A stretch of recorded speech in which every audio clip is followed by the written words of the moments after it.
Good morning and welcome. I'm Carol Hallett of Council to the U.S. Chamber of Commerce. And on behalf of the U.S. Chamber of Commerce and the U.S. Chamber of Commerce Foundation, we welcome you to the 15th Annual Aviation Summit. Now, before I go any further, obviously Brussels is on the minds of everyone, not only in this room, but around the country and around the world. And our hearts and prayers go out to everyone and to not only the great country of Belgium, but obviously to everyone in Brussels. We're very concerned about them, and that concern will continue. It does not mean that we won't have a wonderful day and a meaningful day, and that's why you're here. And as many of you know, the U.S. Chamber and the U.S. Chamber Foundation are really dedicated to strengthening America's long-term competitiveness, and we are constantly working to educate people as to how the free enterprise system not only improves society, but the economy. And it is because of that that we're all able to be here today. And so I do know that we're here because of certain people. And I want to do a shout out not only to Hilary Crowe, who is part of the Chamber Foundation. She has been working on this event for today for the last year, and she's homesick today, and we are so sorry she can't be here, but I know she's watching us on the screen, so that's the important thing.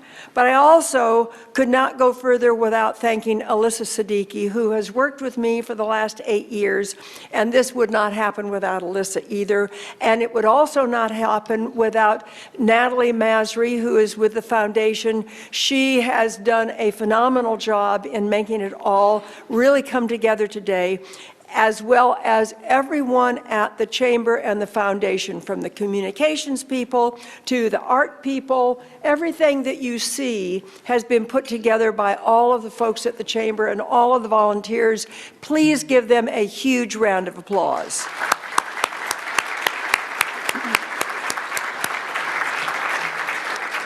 Now, there's another group that also will deserve at the end a huge round of applause, and that is all of the sponsors.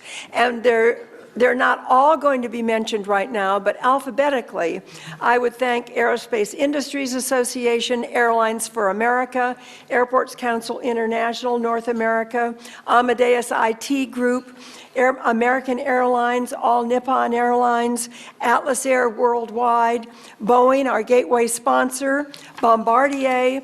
This is a partial list, and it goes on with Centera. Centera has provided the security that you will see moving around the entire event area. We thank them for that. It includes sponsors from FedEx, the German-American Aviation Heritage Foundation, Global Eagle Entertainment, Rolls-Royce North America, United Airlines, Viasat, just to name a few, and all of the rest of the sponsors are listed on some of the billboards around the event area, and please give them a big welcome as well.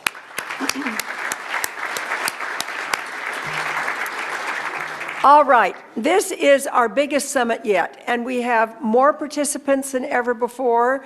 They bring a full range of the aviation community to this room today, and collectively, we represent airports, manufacturers, air carriers, cargo carriers, aviation, general and business both, avionics, infrastructure, finance, aerospace, and of course, policy.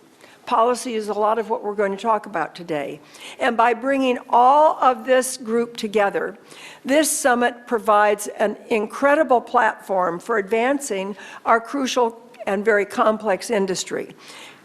It's another very special day because we are going to be able to see what is as a result of the 100th anniversary of Boeing.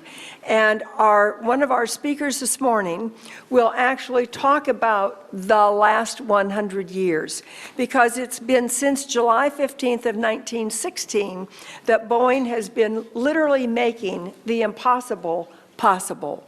And it's a perfect time for us to be able to contemplate the role of aviation in our lives. And that is why the theme for today is the fascination of flight. The fascination of flight brings so many meanings, but if we bring it to this room, it is really the reason that business and the economy are so dependent upon aviation, and literally they would dry up were it not for what aviation at every level and every breadth, from manufacturing to you name it, that is why business is successful today, because of aviation and the extended aspects of aviation. I think it's fair also to say that our industry supports tens of millions of jobs, it provides exceptional wages, and it has a huge impact on the economy. We've opened up the world, we've challenged boundaries and fired imagination. Again, the fascination of flight.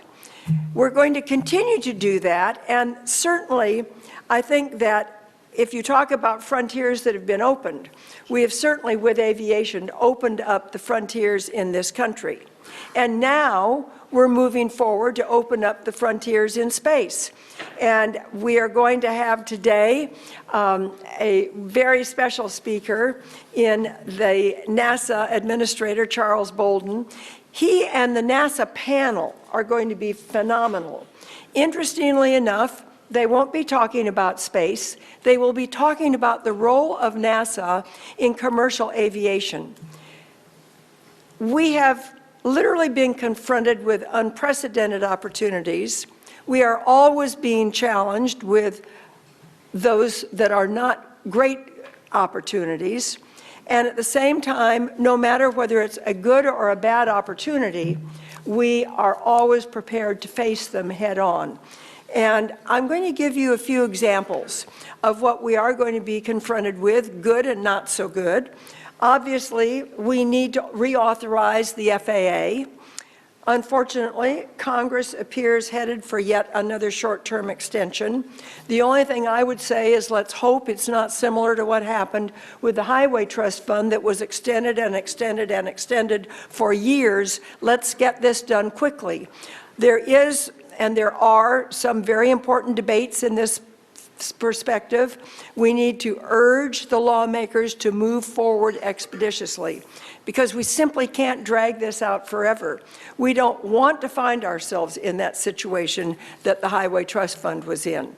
So what are we going to do? Well, there are a lot of exciting things that we're looking at. First of all, we must advocate for measures that will accelerate the use of unmanned aerial vehicles, drones, for commercial use. Now, in the 2012 Congress asked for the FAA to establish regulations for commercial drone use. Those regulations were supposed to be ready this last September, or maybe it's this coming September. No, it's last September, and we're still waiting for them. So we need to get that done. And when we talk about regulations, the Chamber is not used to calling for more regulations. But in this particular case, we need reasonable rules that will actually allow expansion and the safe use of drones. Now, I'm very excited about the fact that our Advanced Technology and Innovative Center is being run by the president of that center, Amanda Eversole, and she is also going to have a speaking role today that I'll tell you about in a few minutes. But our Center for Technology is convening stakeholders so that we can develop our own drone policy that will benefit business and the business community, and at the same time ensure protection for all aspects of aviation, commercial, business, and general. So is that the bell telling me my time is up? You'll hear more of that because I'm not nearly through. But stay tuned on drones. The other area where we obviously need to see an acceleration is in the area of energy. The Chamber has been very involved in all of the above when it comes to energy, and we just need to ensure access to providing abundant energy for not only business and certainly consumers, but clearly it is something that the aviation industry depends on. And yes, fuel prices are low, lower today than they've been in many years, but who knows what they will be in 6 to 12 months from now. And so it is especially important to zero in on energy because the FAA wants to, it's not the FAA, it is the EPA, big difference. The EPA wants to expand its regulations of fossil fuel. Now, it's hard to have a conversation about energy without talking about climate. So let me offer a quick word about ICAO's recommendations for the CO2 emission standards that have just recently been approved. The standard would apply to new aircraft type, the designs that come out after 2020, as well as the new deliveries of current in-production aircraft types from 2023. ICAO recommended a cutoff date of 2028 for production of aircraft not complying with the standard. The recommendation has been greeted from the aviation industry and community with support, and it builds on the industry's goals to approve and improve average fuel economy by 1.5% through 2020 and achieve carbon neutral growth after that date. Now, the EPA is planning to regulate aviation emissions. Major industry players are urging it to follow the ICAO-agreed standards and not act unilaterally. That's what happened in the EU, and that has been very bad for aviation worldwide. So we need to really stay on top of this. I know that A4A and Nancy Young have taken the lead in this arena, and we all need to band together on it.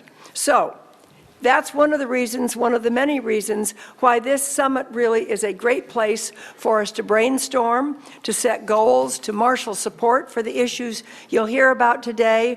And one of the ways that you can communicate with one another is through Twitter. We can have online conversations. The hashtag, you'll see it on your tables, is Aviation16. So tweet away. We'll have a lot that we can do by communicating through Twitter.